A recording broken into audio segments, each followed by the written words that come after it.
Аз записвам в момента.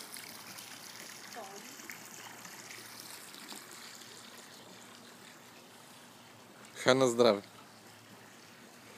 На здраве. Ето фори. Само дръжте така. Защото ти е черен така телефона. Това нещо е боядисано. Не, това е... се получава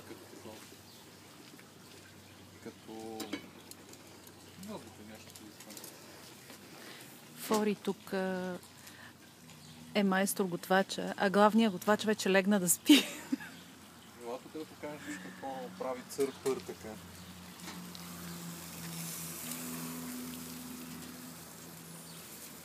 Това е предпразнично, петъчно.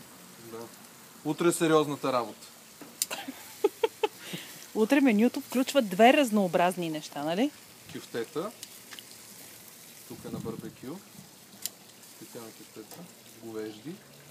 И наденички. Само, че малко по-различен вид наденички. Това е главния. Не, това не е главния. Главният готвач спи вече. Той напусна обекта. Той си даде тежката дума, как да е. И отиде да спи. Всъщност той запразни вече. А ние тук, аз чирак и Ники помощник готвач, работим. Няма начин.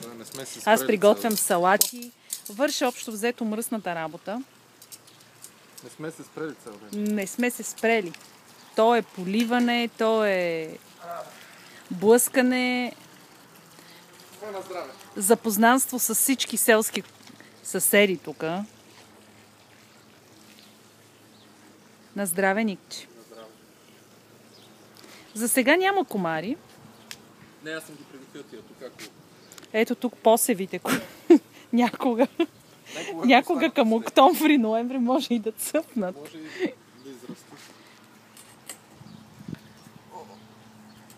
Така, ако беше и шезлонг да се поизлягаш, нали?